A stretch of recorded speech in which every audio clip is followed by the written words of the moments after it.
Hey guys, welcome back to the Bomber Podcast. This is episode 5, and I'm fired up to be joined by one of my good friends in the sport, Greg Dickel. He is the National Program Director for Iowa Premier Fastpitch. Coaches, I can't ever figure out which team you coach, man, because you're jumping between dugouts between the 18s and the 16s. So he coaches their top teams. That's the best way I could say that.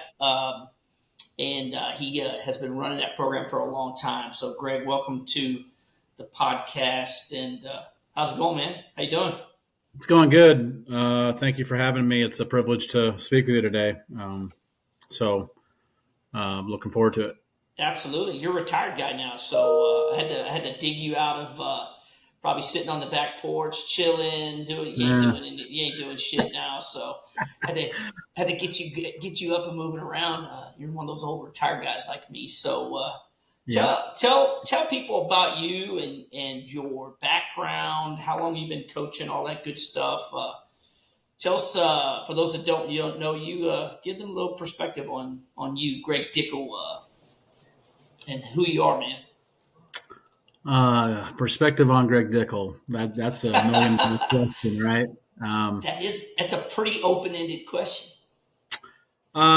Just retired from police officer career, 33 years with the Des Moines, Iowa Police Department. Des Moines is the capital, largest city in Iowa, about $400,000 population proper.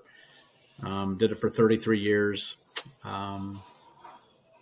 Did several different tasks within law enforcement. I was a SWAT team operator for 6 years, fatality accident investigator for 6 years, and then just working the beat in a uniform doing calls for service for majority of my time. I was in the what you would call the uniform division my entire career. I didn't go into plain clothes, didn't go undercover, none of that stuff really interests me.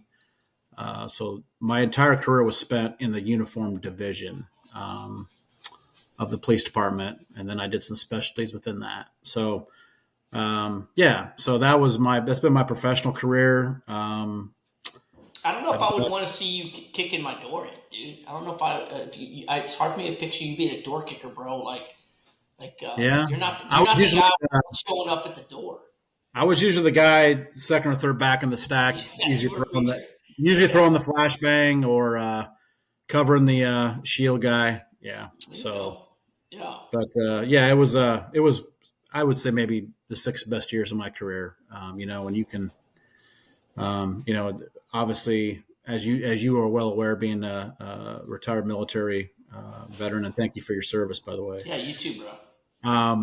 You build strong relationships with your brethren, and no more so than that 6 years with the SWAT team. So, when you go out and you train 4 times a month, and you get to shoot a lot, which is always fun.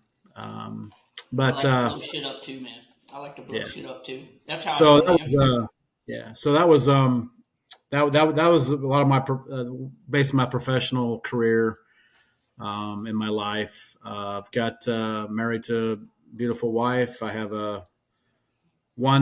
my youngest child, which is my 14-year-old son, lives in the home with us now. I have 3 daughters that are older and that are out. I have 3 grandchildren, blessed by 2 of my oldest daughters, one of which was the softball player and got me into the sport. I was going to say, you're like me. You're lucky you had a girl first. You'd had that boy first. Who knows?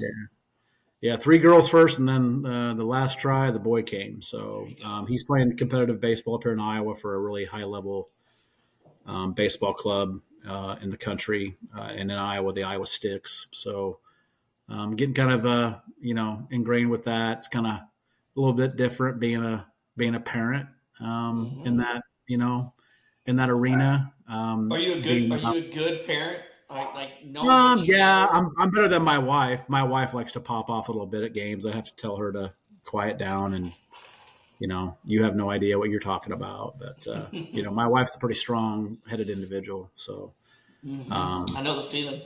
Strong personality. So, but yeah, it's a different but fun aspect where I don't have to be organizing or coaching, making decisions, I can just pull my lawn chair up and watch my son play. So I usually, I could work with him a lot. I still do, but I give him lessons with baseball instructors.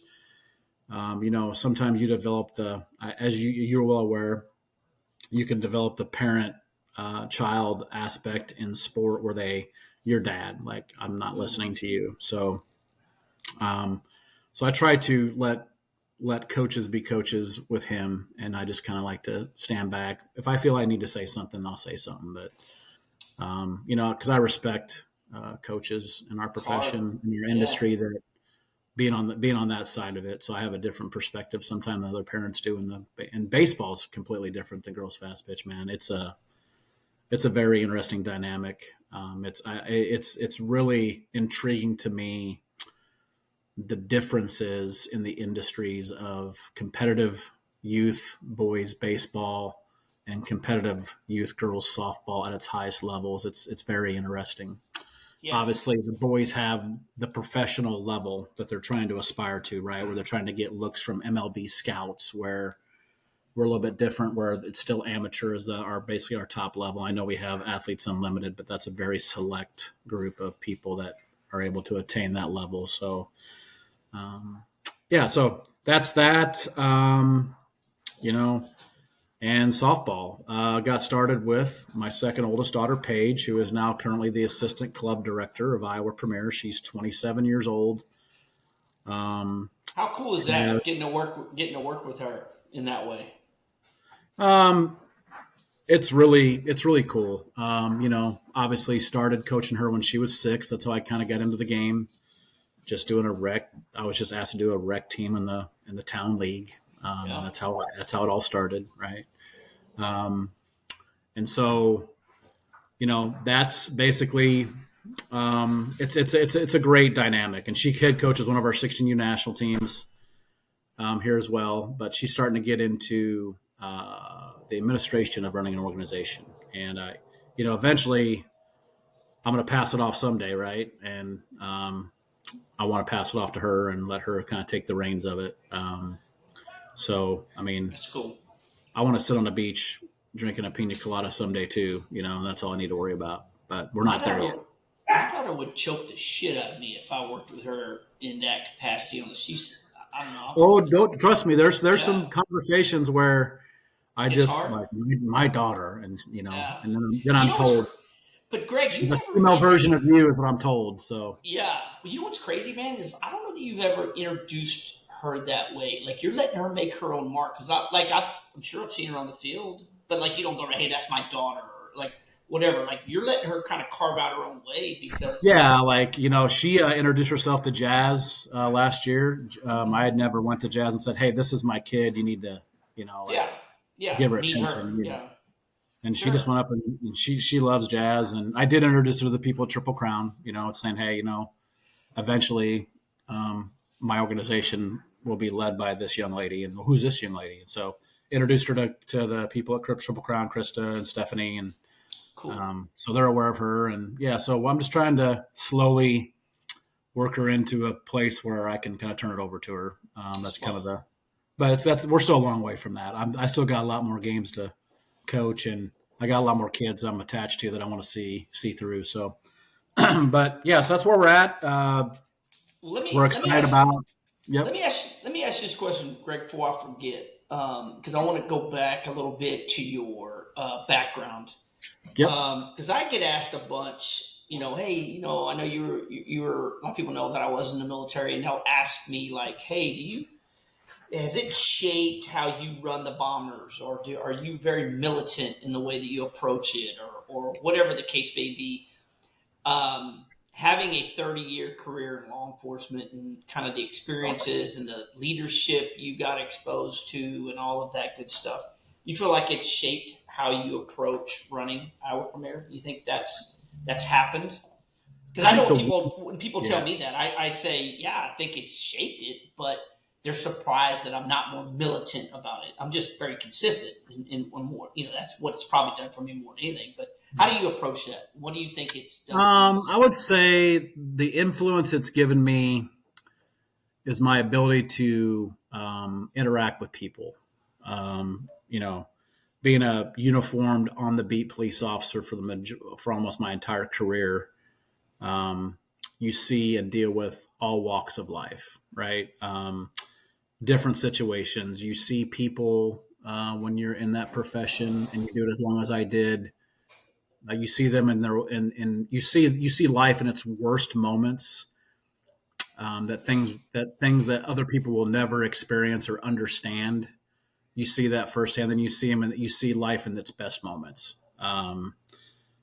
So and all of that I think better prepared me just to deal with people and in the aspect of it correlating and being influenced in the way that I lead Iowa Premier.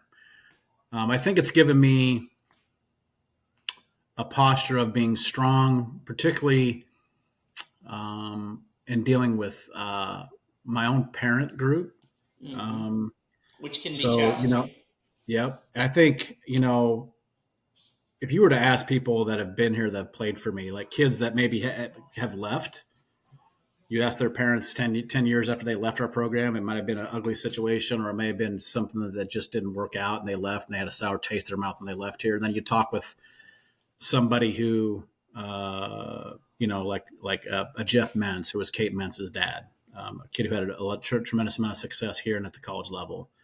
If you were to talk with both of those parents, they may give you two different scenarios of about their experience here, but I think both of them would probably say one thing that's consistent with Greg is his very honest and upfront approach with me and Which you are his black absolutely known for. Which you are absolutely known for. when in his kind of his black and white approach on Yeah. things like Yep. no, the reality of this is what it is, whether you like Mm-hmm. it or not, this is what it is. Yeah. And I think that is one thing that sometimes serves me well in leading the club, and sometimes it doesn't serve me well. But it is who I am, and it's not going to change. And um, you know, People got to know where they stand with you, though. Like that's yeah, the, that's the thing I try to make sure that I like. If you met me 10 years ago, I'm the same Sun Gun that I am today, and it's yeah, very difficult for someone to go, "Nah, that dude has changed a bunch," or he approaches it different, or whatever. Like, no, that dude, he gonna tell you straight up. You may not like the shit that comes out of his mouth, but yep, you don't have to wonder if he's mixing words, which is what yeah. And I I think love that's about the you. That's that's why the you and I get along so well. That's yeah. why you and I get along so well. And where I think it's really served me well too in this industry is particularly with the college coaching community. Mm-hmm. I think if you were to ask college coaches that have recruited our players and have obviously that talk with me a lot today, um, they will tell you one thing I think they really appreciate from me is uh, I'm a straight shooter and I don't try to sell my kids. Like I've told coaches, I mean, my parents probably have never heard me say this, but like I won't tell a college coach, like, yep, she can do that when she can't do that. I'll For actually do the sure. opposite. I'll Yeah. say, Yeah. no, no, she can't do that because that just reflects on me and my credibility, right? So like if I sell them something different that shows up at their doorstep, within 12 months the kid's transferring and then I get a phone call saying, we'll never recruit one of your kids again because you lied to me. And I'll be Yeah. like, what are you talking about? So Yeah. I never want to be put in that position. And I think over the course of my 20 years of doing this, and the last 10 years of Iowa Premier, I think this really served me well, and I served our kids well with just the ability to operate within the arena of college recruiting and softball. So, Well, and you're doing a favor. Like a lot of parents don't realize you're actually protecting them from them, yep, right? Like they're like like I'll be honest with you. I'm sure you do the exact same thing. I probably have told coaches more often. I don't think this kid's capable of playing at that level than yep, it is they are. Because if they are, it's clear. It's clear, right? And the validation's not going to come from you and I. It's going to come from what the kid did on the field. All we're doing correct, is that we're the conduit to get them to that conversation. And I think a lot of people misunderstand the process. Like, oh, if Greg Dickel says, "Hey, this kid's can play at wherever XYZ college," that it's done, right? Well, yeah, that's just the icing. That's like, oh yeah, no, no. What you're watching is real. What you saw her do against XYZ player is real. And that's the more the validation than it is, hey, coach, come recruit my kid because she's the best kid there ever was, and you need her and Yeah. XX. Like, they're going to make that decision on their own. They think we have that power some way, and it really isn't. It's more, can we create the right environment and the right conversation for that process to take place? Because the player's going to go on the field and do it, or she ain't. Like, that's just how it's going to be. Yeah, well, I'm sure you're perfectly aware of this, and like you have a clear understanding of this next statement. But like, I just look at myself as a door opener. Like Mm-hmm. it's not my skill. I don't play the game anymore, and Yep. really, our ability to be successful and the credibility that I believe garner in my ability to communicate with college coaches, and they believe and trust me when I tell them something about a player.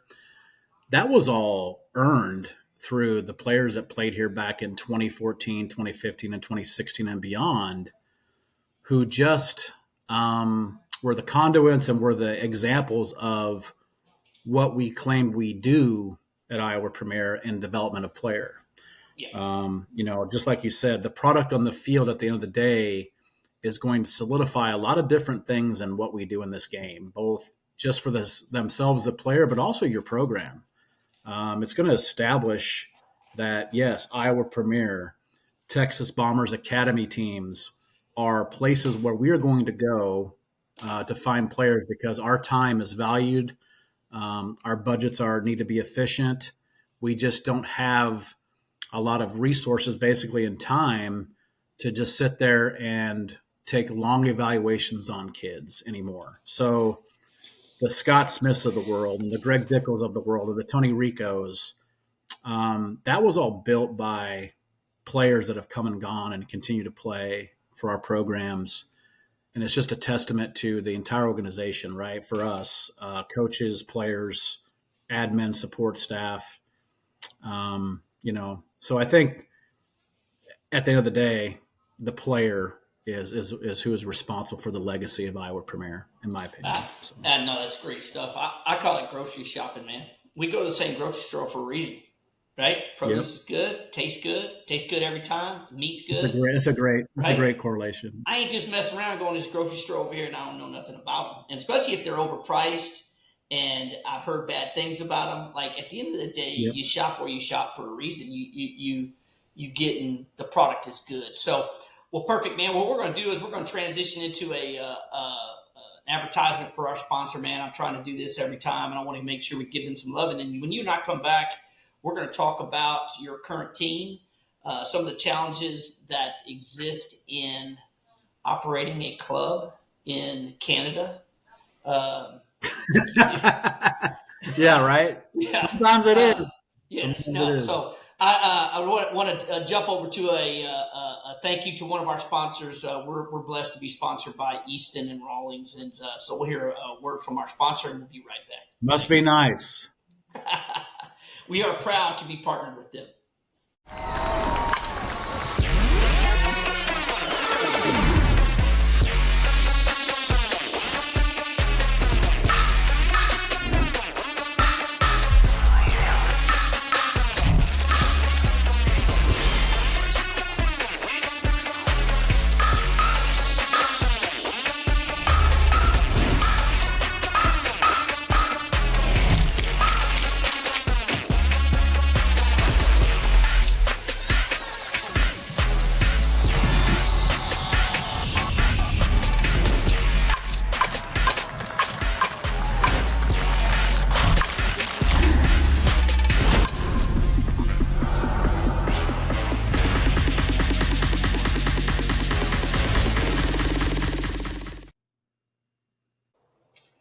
So you guys are in a unique spot with where you decided to build a softball program, and I mean this respectfully, bro. Like you're not in a huge hotbed for No. softball. And yeah, Yeah. you've got some unique challenges up there. So talk about how you built that because you got one of the best programs in America.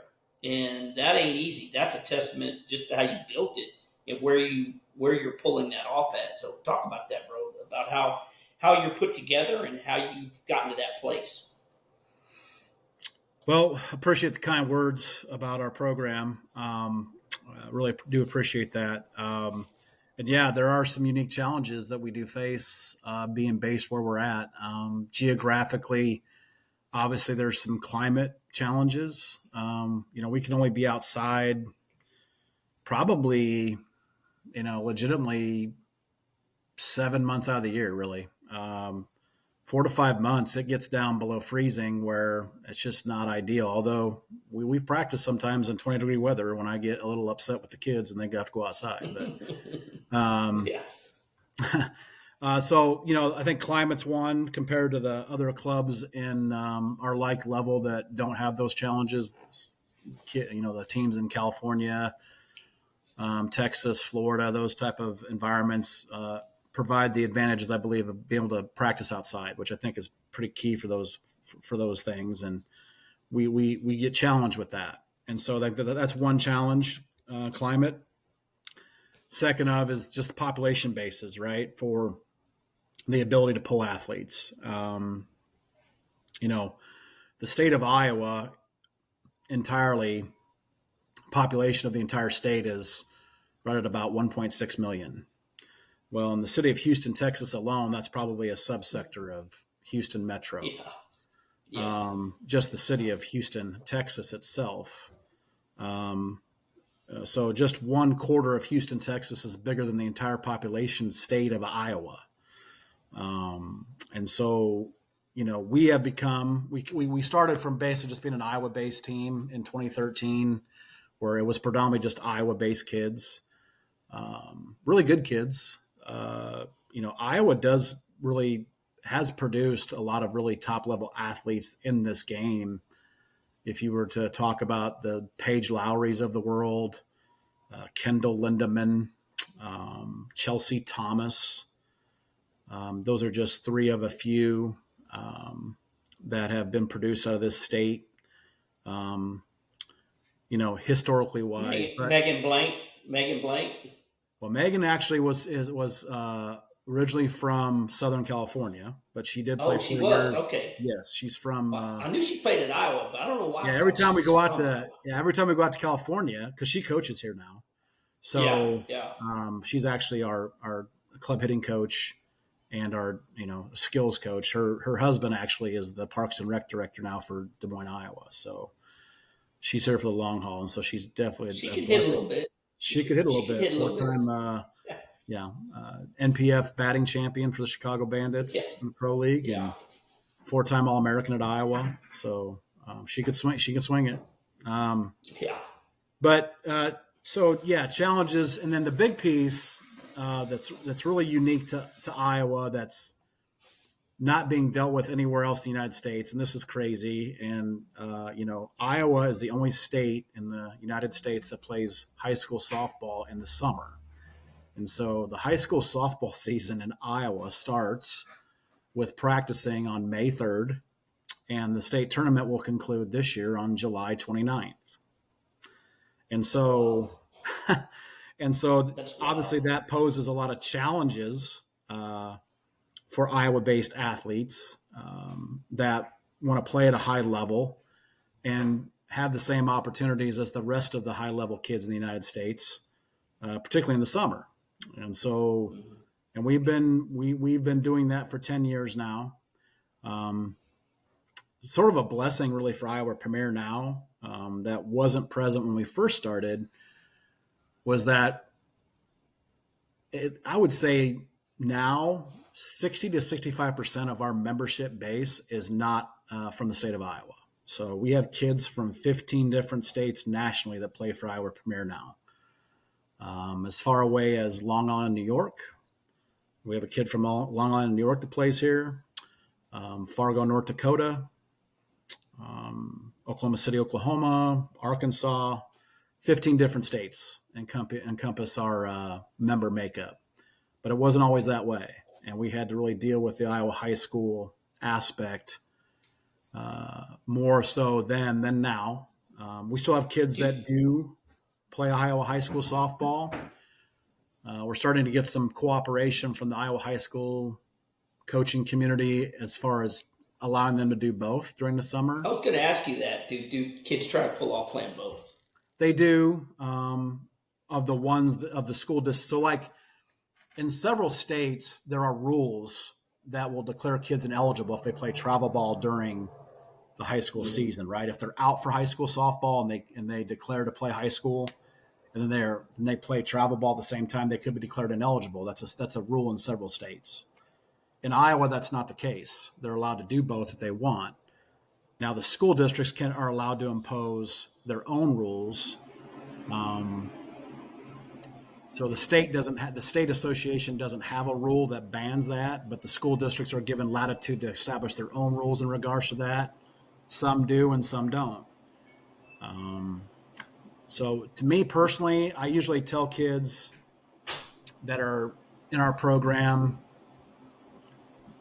that trying to do both can become really taxing physically on them because they're playing high school softball pretty much every day in the summer, and they're expected to come and play high level tournaments for us. And then there's those conflicts with traveling and scheduling, and so I usually ask them to commit to one or the other. And it usually gets down to if they're still in their journey to being recruited when they're younger, as opposed to after they commit to a college, then they usually come to me and say, I want to play my last year in high school.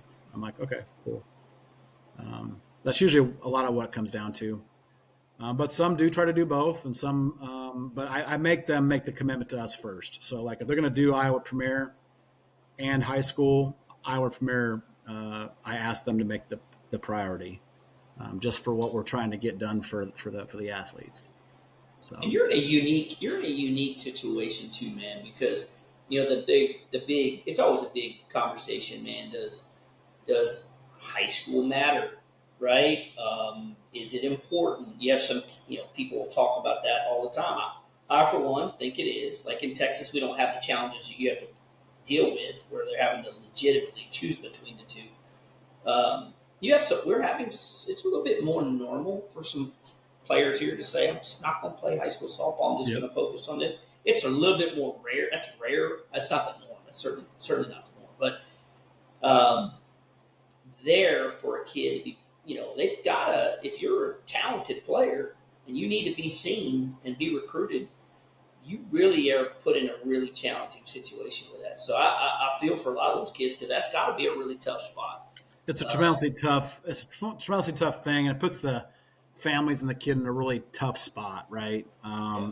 And we totally understand it, but it really gets down to what choice you want to make. The it's really up recruiting to them, process, yeah, the recruiting process is the recruiting process. It and it's not going happens to when it change. happens. Yeah, Yeah. You want to play and college so softball? This is tough. yeah, and the difficulties became also even enhanced, right, when they changed the recruiting rules, and so kids in Iowa could be recruited year round before they changed the rule. Correct, so Yeah, I could have a Division I coach show up at my practice in December and watch a kid. Where when they changed the recruiting rules, now you took that window of opportunity to be seen in off seasons and you reduced it to just basically June 7th through August 12th, and then it went dead and black again until just 12 days in the fall, yeah. and that was it. That's a great example of And you and I both know this. We this could be the recruiting calendar could be a podcast unto itself. But Oh yeah, I know that their intention was good.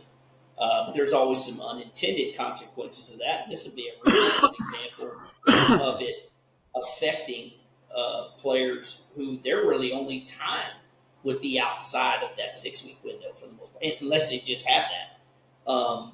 But they don't get to be seen in the summer. God forbid you got hurt in the fall, and now you don't. Now you got to get seen for an entire year. yeah. It's So just think about the Iowa-based athlete there, right? yeah, So if yeah, they choose to play high school and they're in a situation where their high school coach says, nope, either it's us or nothing, you're not going to do both. You're not going to go play for Iowa Premier. It's either us or nothing, or you can't play here. And yeah. so they It's make the tough. choice. Well, I'm going to play high school, right? And then I tell the kids, well, then you're down to 12 days in the fall. And Yeah. then they have homecoming. And then they have a family emergency come up.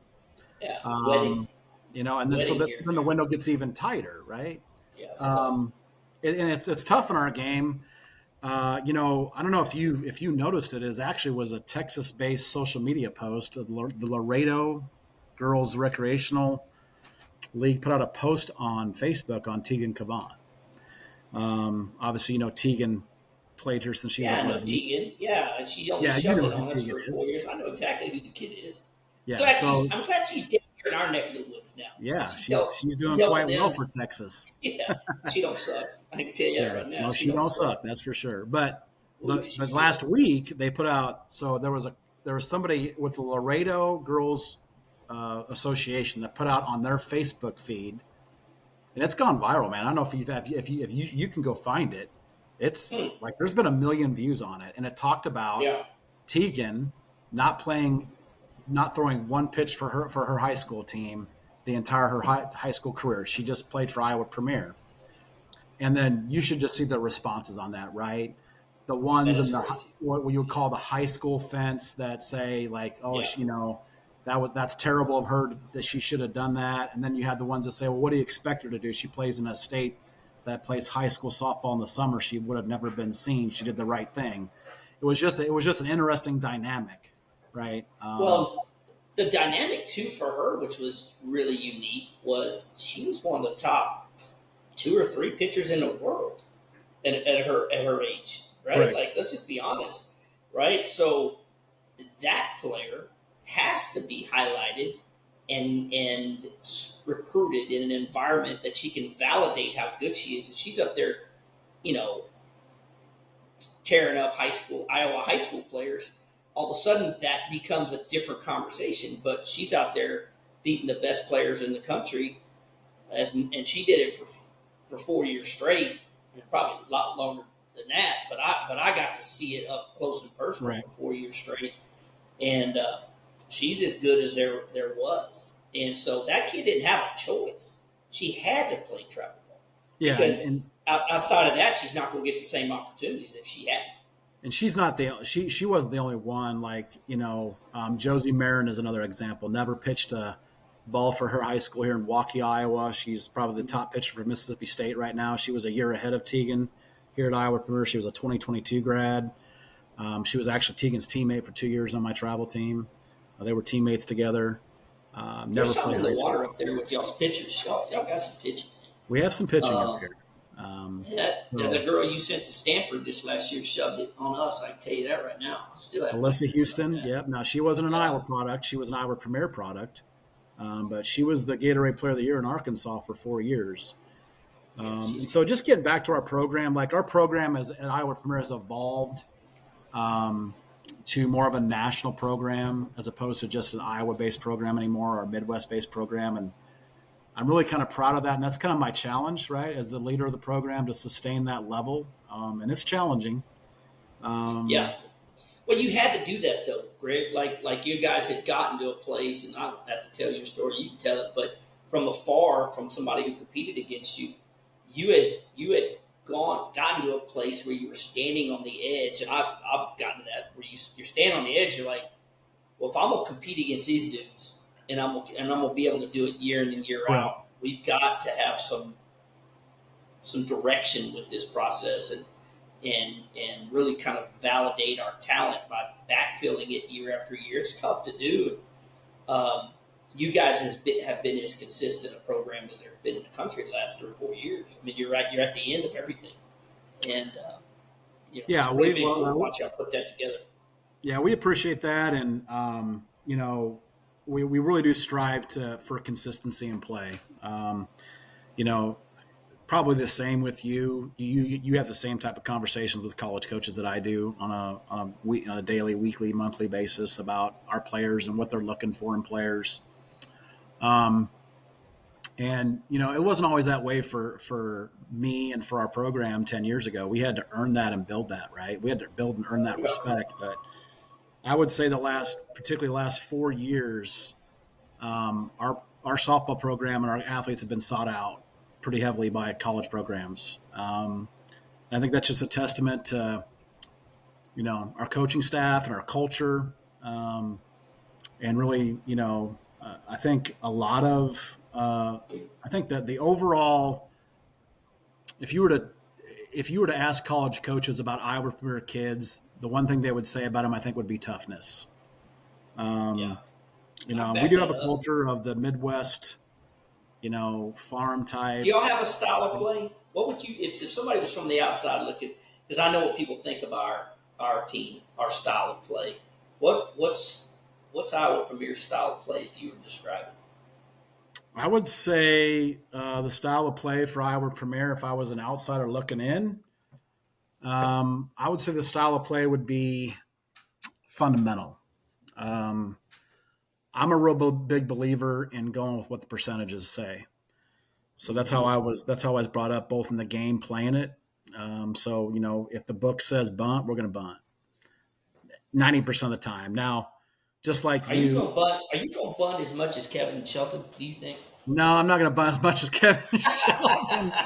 But if the I had to get Kevin involved in the bunt conversation because if there's a runner at first and there yep. ain't two outs, Kevin's bunting on second. It's Nah, just I wouldn't say I'm that hardcore about it, but I'm going to go with what the book would say most of the time. yeah, A lot of guys don't like bunting; they're more baseball, what you call baseball minded, where we're going to swing.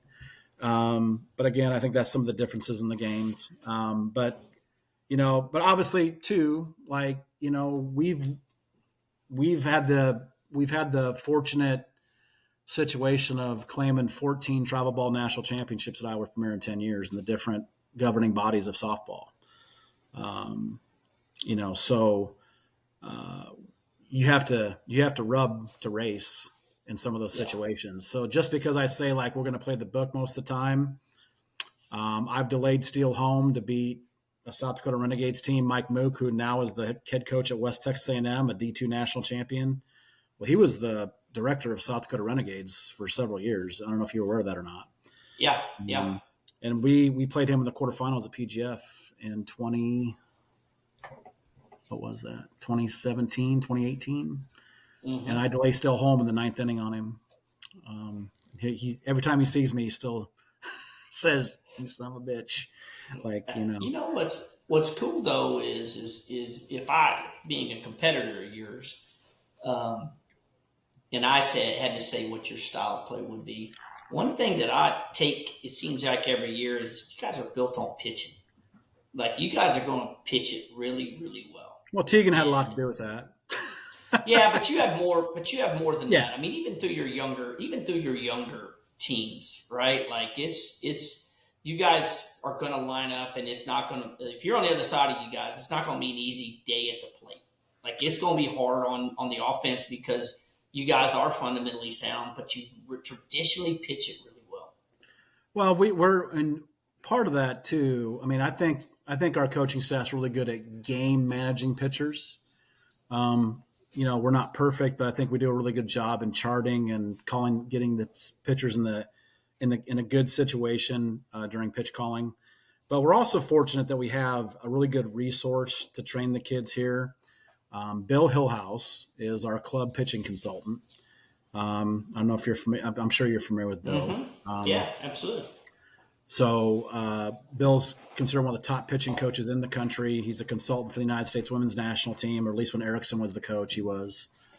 Because Erickson was an old men's fast pitch guy. I mean, Hillhouse is probably other than Mike White, probably the most decorated men's fast pitch pitcher in the history of the game. And he's based in Omaha, Nebraska. And so he comes to our facility once a week in Des Moines, Iowa, which is about a 90-minute drive, and he works with all my pitchers. So he was Tegan's pitching coach for several years. He That's was why I Georgia. had to get Cat Osterman. I got tired of you guys having all the top pitchers, and we had to figure out a way to Yeah. do something about that. So And Cat's great. we had to come Cat's back. great for you, obviously. But Damn yeah, sure takes care of some of my shortcomings. I can promise you that.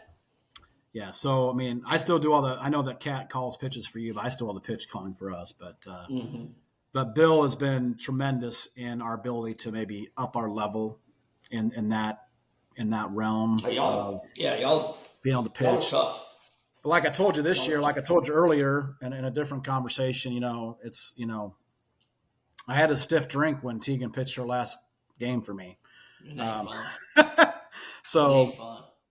but we have some good ones coming. Brinkley Morton Yeah, will be a I good was one going to for us. ask you. Talk about your current team, the one this summer. It's just some of your top players, and Well, we're gonna I know have you're we're gonna be expecting really a lot from strong them. again. Yeah, we're gonna be really strong again. I think, but in different ways, right? So, like I told you, um, our 18U top national team will be really good, but in different ways. We had two horses last year in Tegan and Alyssa that in the circle really set the pace, right?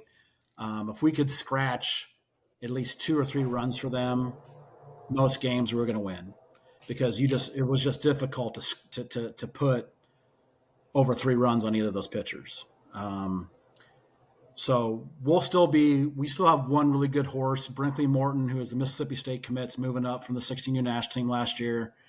She'll be the leader of the staff. We're going to pitch more as a staff this year. We have her, and then we have four kids that are going mid-major Division One that will get in behind her, and will be very good at what they do.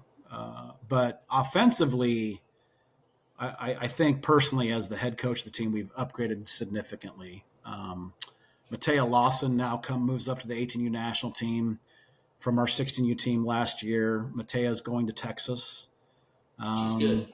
She hit 29 home runs in 6 weeks with a torn labrum in her shoulder last summer. And she hits from the left side. Probably on a given day could make the argument best 2025 player in the country on a given day. That's just my opinion. So she moves to it. Obviously, many will argue is the best 2027 player in the country in Goose Hutchins from Oklahoma, who was on the 18U national team. She's coming off a blown knee. She blew her knee in the power pool in Colorado last year as a 14-year-old playing 18U. But she's back healthy now and is hungry. And she'll toe the line. Cheney Helton, Oklahoma commit out of Tulsa, Oklahoma, is my starting center fielder. So we're going to be Cassie Johnson out of Ankeny, Iowa, who's going to Texas Tech, catcher, power hitting catcher. So I think we upgraded offensively from last year. So we'll be more reliant upon being able to score runs and then try to hold it, I guess would be the Hmm. approach, right? Try to hold a lead Yeah, if we can get one. That'll be our challenge. We're good defensively. We're good up the middle. I'm not concerned about our defensive prowess, but pitching will be interesting compared to what we had. We've been blessed, we've been fortunate, and we've been lucky to have what we've had the last 2 or 3 years in Tegan and Alyssa. And so, that kind of goes in ebb and flows. You talked about, you were in that position a couple of years ago with some of your kids with Soph and just those kids that yeah. could really sling it for you that you could just rely upon. Like, we just got scratched too, and we're good. you know. Hmm. It's So, it's no fun not getting to write their name in that lineup year after yeah. year. But the fun part is like you said, it's cool when you get these kids. You mentioned a 2027 playing for you, and you're going to have her for a couple of years. And yeah, I think the dynamics in that reloading, if you want to call it that, And that's is always that's what you fun got to too, do. right? That's always Yeah, exciting to, like, okay, I get a new set of toys, right? I get so, yeah, um, and that's that's what I love about coaching. Is just, the competitive edge of me, and then just really seeing kids get better, yeah, and new kids. It's just, it's rewarding for me. I don't know what my extra time will bring now, if it will lessen our program or will heighten it with my extra time to apply more attention to it. I don't know. yeah. That remains to be seen. The more involvement I have may be a detriment. I don't know. We'll see. Yeah. What's crazy is I worried about that whenever I retired, and I think if you're like me, you're thinking, well, I'll have a better way to balance all this now, right? That's how I saw it. Like, okay, well, then now I have more flexibility to do this, and this, and what I ended up doing was just creating more. And so Yeah. it'll be pretty much the same for you, bro. Like you think you're going to have more time, but you're going to end up involving yourself in different parts of your program that you didn't get to spend a lot of attention to. I'm sure of it. So, where do you guys playing this summer? Talk about what your schedule looks like and what you're looking forward to. And Yeah, we're that's excited it. about our schedule. Again, we have similar to you. Our schedule will be similar to Texas Bombers top team would be. We won't be able to get started until that first basically weekend of June because we have kids that Mm-hmm. play spring high school softball, right, from Indiana, Wisconsin, Illinois, Yeah. Kansas. But we start with the Texas State Championships and Triple Crown in Dallas, like we did Mm-hmm. last year. We're looking forward to seeing you and some of the other Texas teams that we like to play. We think it's a good start for us now. We have several kids from Oklahoma and Arkansas that play for us, and so that's a short drive for them. And so I think Yeah, that's that's important cool. for me to balance out the geographical demands of travel a little bit for some of those kids. Mm-hmm. Then we'll go to the Team One invite in Kansas City, which is Alliance supported. It's a flagship event. It goes alongside Top Gun Invitational. So there's two major events going on in Kansas City during that 4-day period every time. Usually every Division I coach in the country has a staff member there. So that's important for our kids.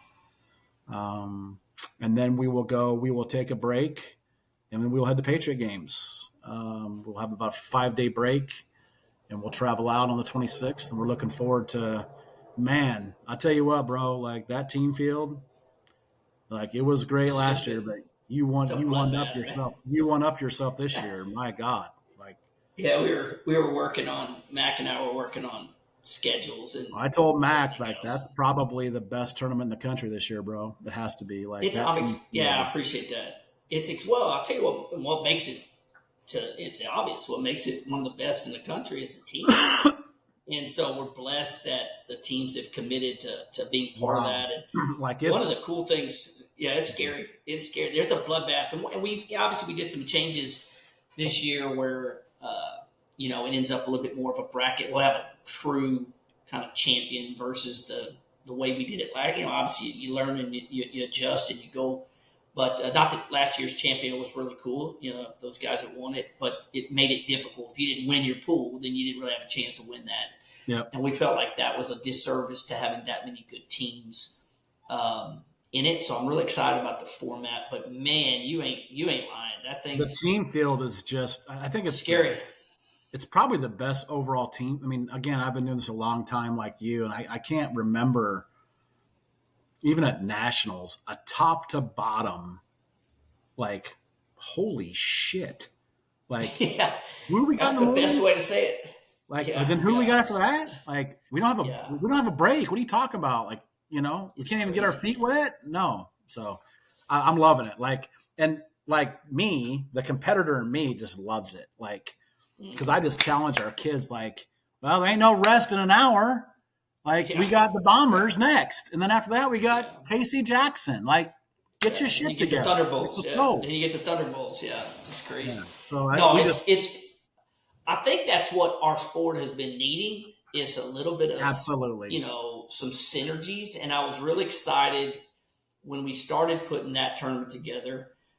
Certainly, this isn't a plug for that tournament. That tournament is what it is. But while I would be remiss not to say how much I appreciate um, the challenges that come with some teams playing in certain events and vice versa. And man, some of these really, really good teams that you and I don't necessarily get to see as much as we'd like to see, Correct. they just jumped at the chance to get in the middle of it because they're super good, talented teams that want to compete against the best. And that's what it was made about, right? It was Well, never just meant kudos to to be. you. Yeah, just kudos to you because, like, and even college, I've talked to college coaches about it. College coaches sometimes gets frustrated with this perceived PGF alliance. Like, Sure. you're either an Yeah. alliance team or you're a PGF team. I don't Hmm. like the connotation either, and I know you Yeah. don't like it either. And Yeah. I don't so, like it. kudos to you for even like if you were to view it that way, if you had that view of it, to bring these teams together. Like you're right. I don't get to play the Hot Shots much. Don't get to play the Yeah. Thunderbolts much, just because. Hell, I live in the same state as the Hot Shots, and Nathan and I don't get to play each other near as But much man, as I'm like if you yeah. it's Way just cool. I'm just So we're just really pumped about it. Now that's going to be a Oh, grind, right? Because we go right from there yeah. down to the Hopefully we national have something college left level. the following week. Hopefully And I'm our girls changing have it up something this left. year. So like last year, as you know, you were in the same boat as me. As a matter of fact, we saw each other right before I got knocked out. You were playing Top Gun next. We were down to 8.5 players, man. We were just done. Yeah. We were just spent physically. My Hmm. kids had nothing left at the end of Triple Yeah. Crown, and How so are I'm you doing things. combating that this year? What are you doing? Because I know what So, I know what our intent is, and it's this thing right back here is a good start. Like we're investing in recovery a yeah. whole lot more. We're super excited to partner with Mark Pro, but we're approaching recovery as a much bigger thing for us this summer. So With what we're doing players. is we're one of our 18U teams. I have some Division One commits on it. Are not going to go out, and I'm going to take those kids and just supplement our So you're roster, bolstering your line. You're just expanding your roster a little bit. bolstering the What's a number. normal?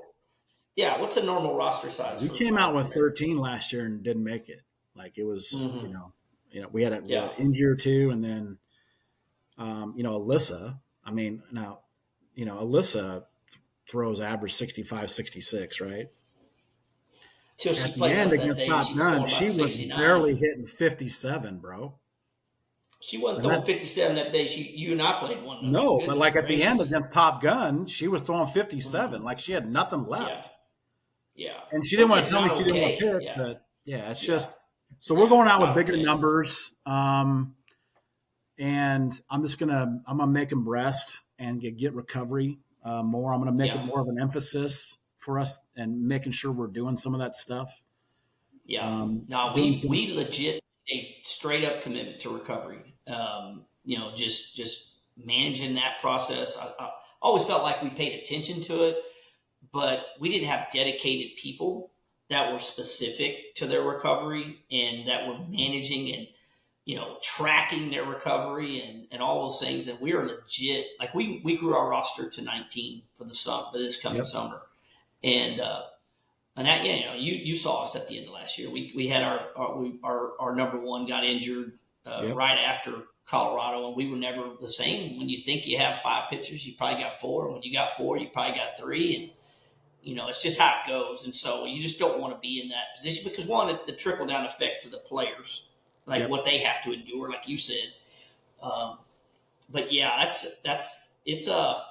it requires a lot more. But at the end of the day, you're watching our players in college, and yours are a great example of this. Um, like Tegan does not look like a college softball player. I mean, a travel like she don't look like a freshman.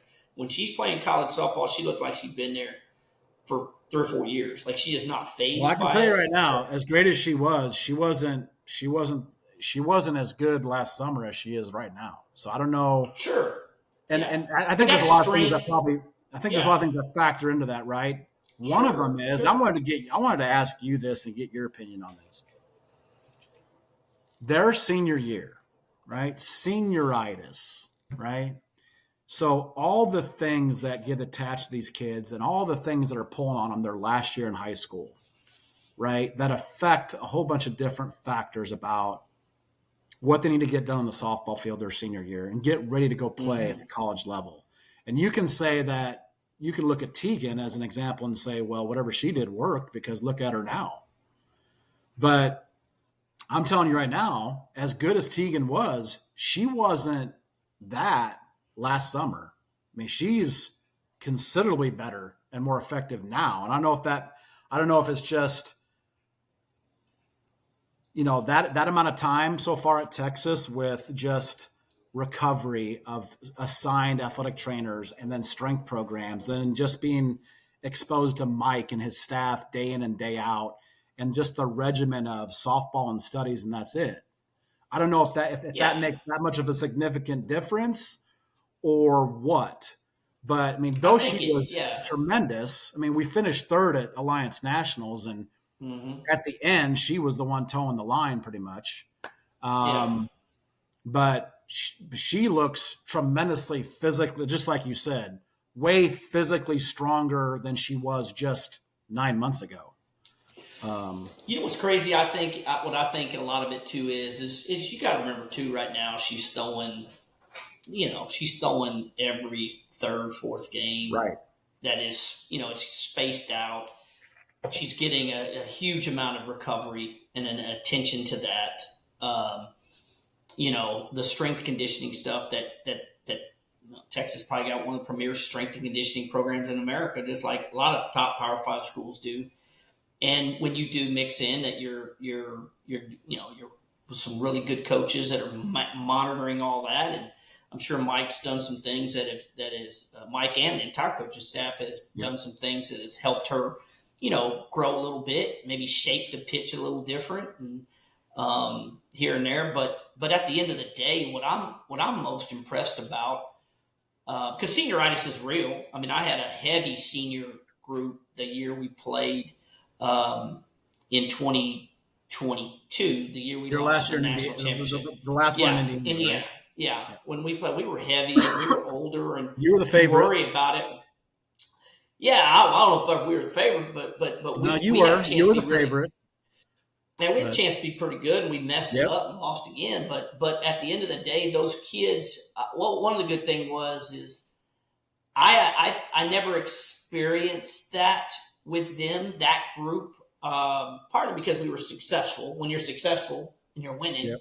that'll help, Oh right? yeah, But winning solves a lot. it solves a lot of those things. But I think at the end of the day, they enjoyed playing with each other so much that they never wanted to take for granted messing that up. You know what I mean? Like that group was special in that way. We don't always have that.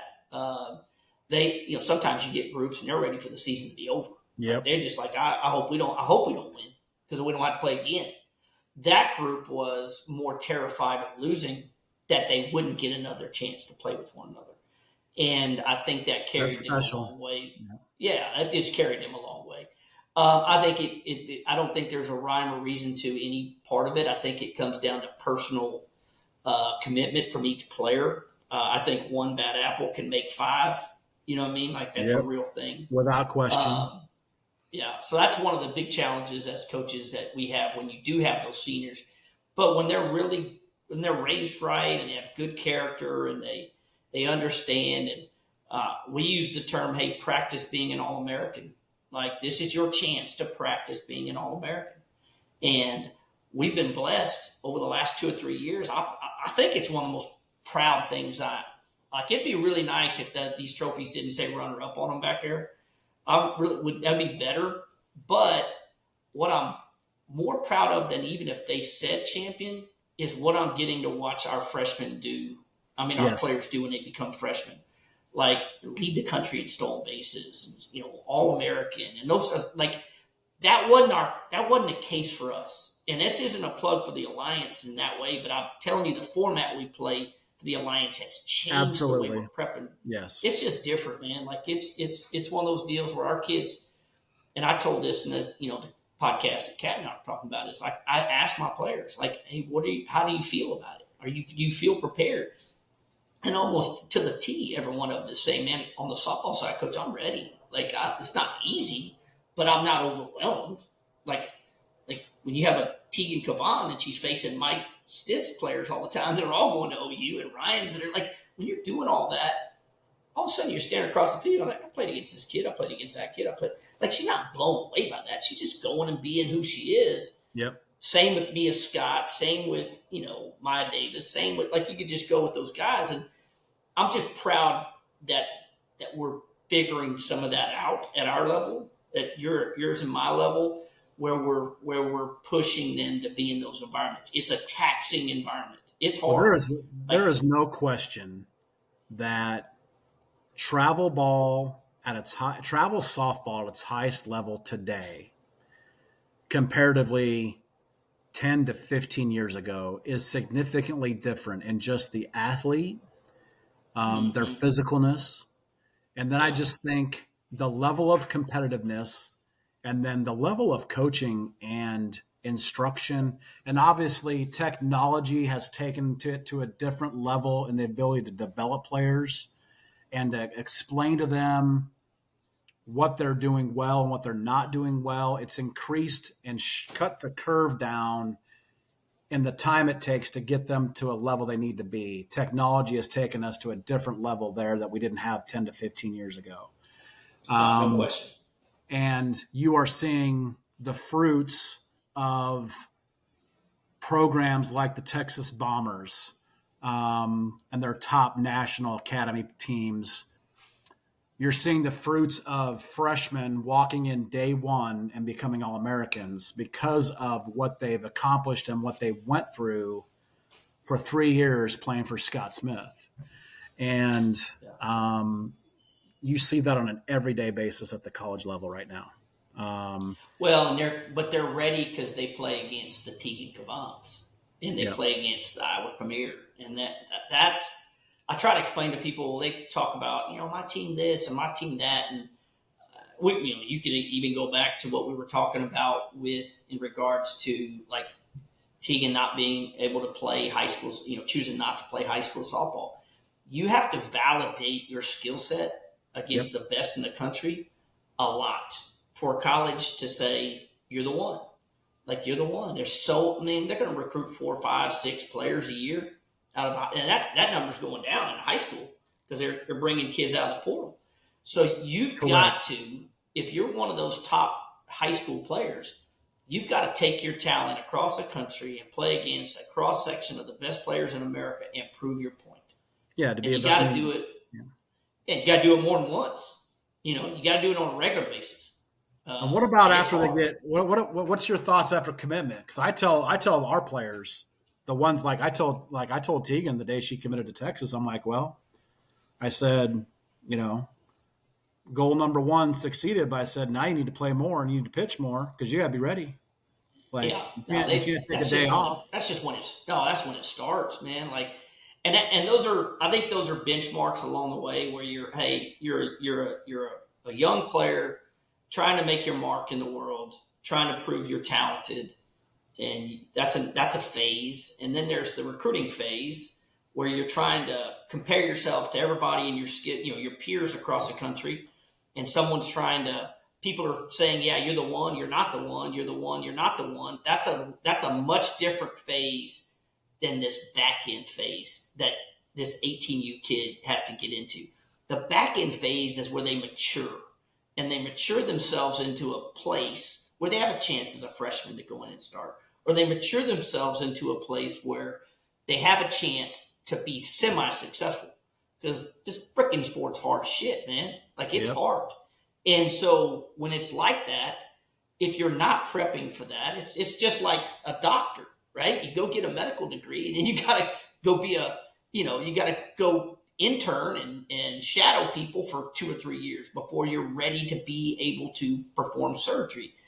And I think that period in 18U, I tell people this, and this isn't like I'm beating my chest, and it isn't a slight to college softball, but we play college softball during those couple of years as if it was the minor leagues portion of that. Because Yep. when you're running out playing Mike Stith, and every one of those kids is going to Oklahoma or Florida or someplace, and then you play your team, and they're all locked and loaded. You just mentioned they're going to Florida, Oklahoma, all these places, Arkansas.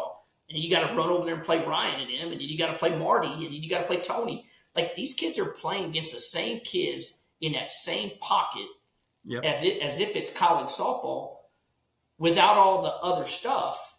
And they got to do it 12 weeks out of a year. And sometimes 5 And times in a day. and it's compressed. Yeah, it's really compressed. There is no, we don't get, especially in the summer, we don't get very many midweek easy layups, right? Like you just mentioned, you're coming to Texas State. I'm sure somewhere in there, I might play Iowa Premier. I'm about to play KC, and I'm about to play Kevin and those guys. Like, it's just hard. But I think that's what's helping produce the product that we're getting to see on the field, where these players like a Teagan can go out and do what she did in like her first start against UCLA. Like, come on, man. Like that wasn't. I was on the road against UCLA, and look how well she threw. Like Well, I that think that wasn't your normal freshman. one of the many benefits that the top level of girls fast pitch now is providing these athletes, and she told me this herself. I mean, so I text her right after that game, and I waited until I knew she'd be near her phone, and I text her, and the first thing she said back to me was, she goes, "Thank you." She goes, "I owe you this entire." She goes, "I owe this all to you. You got me ready." And That's that cool, comment, man. more than anything, Yeah, meant the it's world big. to me, right? And Yeah. so, and what I think the game is doing is that, like, she wasn't intimidated by that stage at all, right? Because she'd Oh been on it, no. Yeah. right? She'd been on it, She's like been on it. She's been on that stage 30 times. yeah. You know what I And mean? I mean, so, like it's crazy. and I Now think that's a that's really just what, cool. Yeah, that's just cool that she said that to you, yeah. right? That she understood, because I'm sure that wasn't an easy journey for y'all. I'm sure there were hard moments Oh no, like there where, was, yeah, if you talk to her yeah, mother, yeah, wasn't yeah. always sunshine and Oh, rainbows with Greg, yeah. you know. And but Sunshine and Rainbows would not have had her ready for Nope. UCLA on the road game one of her collegiate career. Like Yeah. that's not Sunshine and Rainbows is not that recipe to have No. be ready for that. And that's And the hard you talked part. about, so here I'll give you one. You asked me earlier how you would describe our premier. I'm not going to Mm-hmm. tell you the Power 5 Division One head coach. I'll show it to you later. I'll show you the text. But she said to me, because I had two players that were playing for her at the time. She's from the ACC, and she goes, I need more Iowa Premier. She goes, those kids ain't soft. Mm-hmm. And I thought that was a huge compliment to just. Sure. She It's goes, great. your kids ain't soft. Like, they're Yes. prepared for, tough coaching. They're just not soft in their Yeah, they're approach. Like, prepared for tough moments. They're yeah, prepared for they're tough prepared. moments. They're prepared to compete and not let it get to them when there's some adversity. Um, Yeah, and so I that was a agree with huge that. compliment I felt from a Power 5 Division One head coach telling me that. So, like, I'm like, okay, we're starting to get there. I think, when I'm getting compliments Yeah, like that.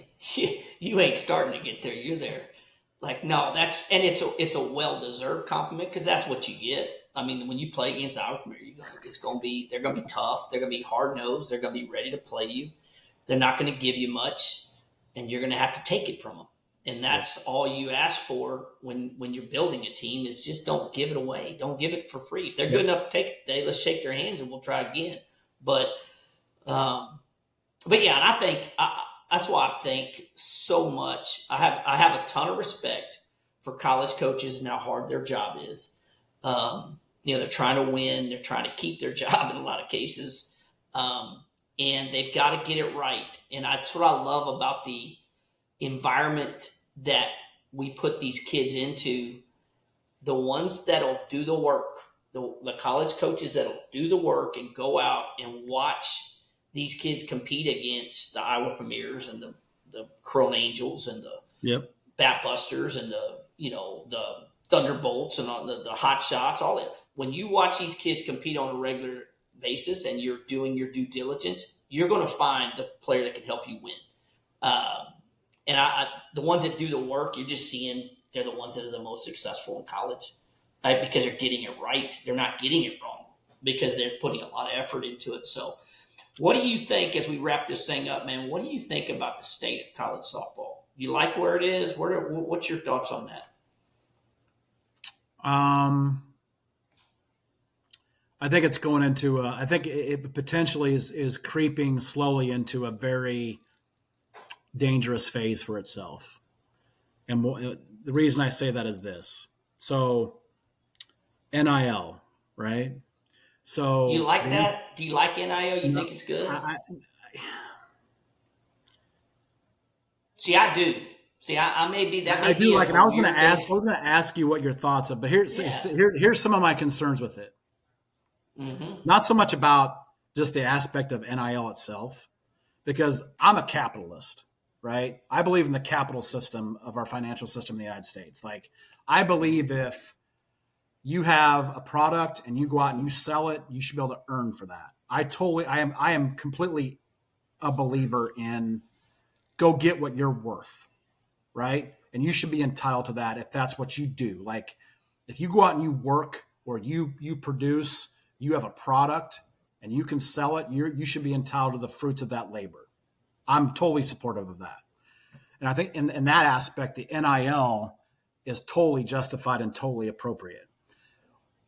Here's where I sometimes become a problem with, right? So the NCAA lost a lawsuit, right, where they tried to stop some of this NIL stuff, where the court system in Tennessee said it was a federal court ruling that said, no, you can't cap NIL. It's open. So here's my problem. And it bled down to high school athletes, Scott. One of my high school athletes is signed to an NIL deal with a apparel company. Yep. Okay. And she's Yeah. just turned 15. So like obviously the money's going into a trust fund for her, right? Sure. Whatever she makes, she can't like go spend it right now. But she can do that. But a college coach can't talk to her till her junior year in high school? Yeah, there's some weirdness to a lot Well, of come that. on now. That I agree. Yeah. Now, So see like, that to me, I don't understand NILs. the hypocrisy in Yeah, some like of it, right? yeah, no, and those things will drive you batshit crazy. Like that I agree with. Like there's not a lot of like I'm not big on the 6 week window. Like I think it should be open because I think Yeah. a coach. I think for Iowa, right? Let's just use Iowa where you're at. Yeah. If the coach in Iowa wants to go out in August and watch a kid play for some reason because it's not 27 degrees there, she'll be able to do it, right?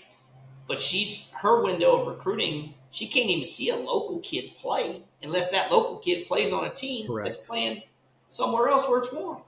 She can't even see those kids. So there's a lot of that I don't like, and I don't want to because I mean, they're even talking. There was some silliness about just getting rid of recruit. Like, it got crazy, man. Like talking about taking opportunities away from people. It's like that's nuts. But in particular to NIL, here's how I look at it. This is my opinion on NIL. Is if someone values you in what you do, Yep. and they make a conscious decision to offer you X, right? Whatever they like, they're not giving that to people they don't value. If you have created that value for yourself through your hard work and what Yep. you're doing and all those things, I don't think you should be limited to have to not have access to that. That shouldn't go to someone else. I'm in 1,000 On your support of that behalf. aspect. Yeah. I'm in 1,000 support Yeah. of that. Now, like we have some high school kids that, like in Texas, you can't be like you can't. Like the NIL in high school is not a thing. It's not allowed in Texas. One of the few states it's not allowed, right? In Louisiana, it is. It is allowed, and I think that's where parenting comes in. Like if I'm a parent, and if my daughter Jade had been coming up and she'd been offered NIL opportunity when she was a freshman or a sophomore, I'd have probably had a hard time saying yes to that unless it was just stupid money, and then we would have figured it out. Right? I'd have had to become a parent and figure this Yep. shit out. Like, how much money are we talking about? What's this look like? But it's something insignificant. I just wouldn't saddle her with that burden because there becomes deliverables in that, right? They're paying you Yep. X for you to deliver this, whether it's you got to post 30 times a year or whatever that looks like. So I just think there's a balance in there. But NIL, I think, has created an environment where players, especially softball players, like, I mean, there ain't a pro league for the most part. I mean, there's Athletes Unlimited, but I mean, heck, what do they take in a year? Like 6 players a year get added into Athletes Unlimited. It's not like there's just like it's not a real pro outlet. So they should be compensated during their earning years, and their earning years for the most part now are college. Where does it take it though? Where does it take it though? Like, because you know what's going to happen.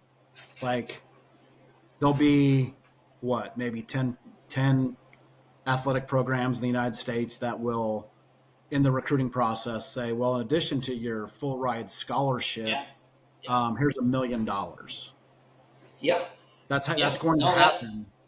No, it'll happen. It'll happen, and but it's happening. It's It's happening happening now. anyway. Like not necessarily in softball, but it's happening anyway. And I just think at the end of the day, there has to be some constraint measures, some control measures in it. And, I listened to the commissioner of the SEC. He was on the Pat McAfee show, and they were talking to him. And they asked him, "Do you ever see the SEC breaking off, and maybe the ACC breaking off and creating its own thing, separate from the NCAA?" And he said, "We have thought about that more than you can know." But the answer Well, is that's driven by TV money. I mean, that's driven by sales. Well, that's what I'm saying. Like they could get billions of dollars if they had that was their football product. But that's what he said he said the problem is, and it was really cool hearing him say it. He said the problem is that in the SEC, the NCAA collegiate baseball champion was from the SEC. The women's basketball LSU was from the SEC. We are about to have, and they're coming into our conference. We had the one that had the last softball championships for the last 3 years from the SEC. See, there's more sports involved in this than just football, and football obviously is a big driving factor. He said, but from it's a bigger question than that. So then now you have to say, okay, how does this money how does it disperse out? And I think what I do like is that now that the newest thing that got approved was now that the school can actually be involved in the NIL process instead of it just being some collective or some group of people that don't have any oversight. Involved in that. So we'll see how it goes. I do believe that you are going to see an additional division of women's college softball be created based off the super programs. So I think you will see. I can see that. Eventually, you will see a separation of a different national championship for the top 20. The group of 5. Yeah, the Power 5. That group.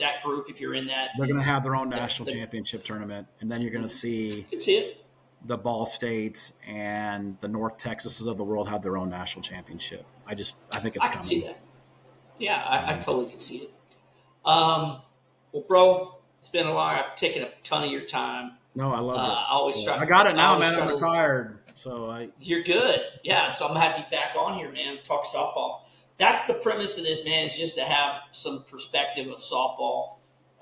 You and I probably don't know jack shit about most stuff, but we can talk softball for an hour for sure. I want to tell you, I really appreciate you and what you've done for the sport. Like things like this, you need to be commended. For everything you do for the athletes in the sport and just the sport itself.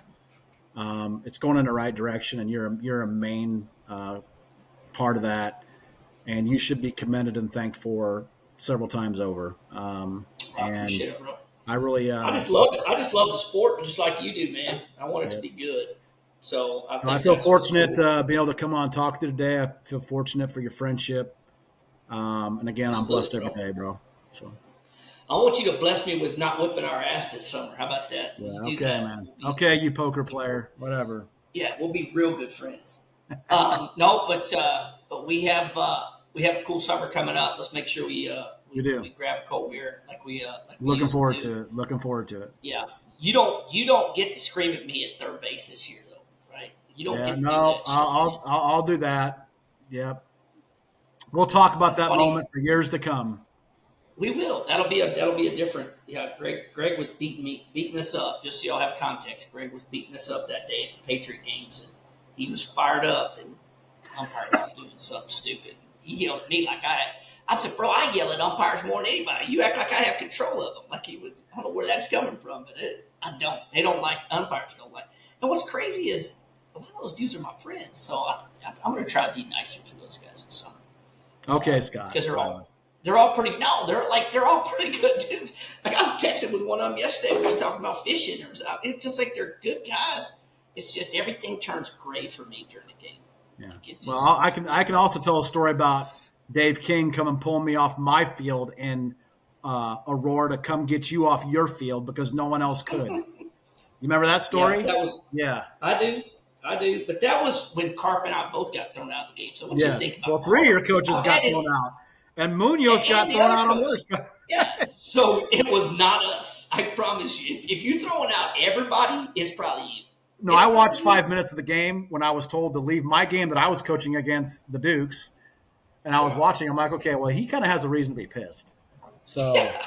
Well, when you look up on the scoreboard and you're in the semifinals of of Colorado, and I think the score was like 18-14, then you know that the plate is the size of a tic tac. when And we I were go, telling, where's Munoz? And he goes, well, Munoz has been ejected too. I go, oh, yeah, okay. yeah, it's so bad. It was so bad, but good times, good stories. So, Yep. well, man, I appreciate you, bro, and we'll catch up soon. And you need anything, you know where we're at, and I look forward to All seeing you right, out man. there on the field here this summer, bro. Y'all Go be good. Bombers. Go Bombers. All right, yeah. How about that? Go out with Mirror till y'all play us. I'm not, I'm not taking that because y'all whipped us last time, dude. Like Yeah, I know. that ball You're that ball that that laying girl waiting hit. for us. Yeah, Hey, you're that laying ball that waiting. that girl hit. Chief, the girl that went to Stanford. What's her name? Alyssa. Yep. Yeah, she hit it Yeah. 330 feet. Yeah. I was gonna say the ball bounced off the dome, dude. Like that Yeah, was it's so still hard. going. I don't know. I don't think it's landed yet. That's so bad, dude. I'm telling my girls this year, I'm like, hey, if Smith's Bombers team's across the dugout, just understand it's coming. So you better strap it up right now because they remember and it's coming. I'm telling you. Like an elephant. I got memory like an elephant, especially ass ripples like that. Yeah. All right, bub. Be good, man. We'll see you this All summer. right. Thanks for Have being a great on. week. Take care. Yep. Thank you. You bet.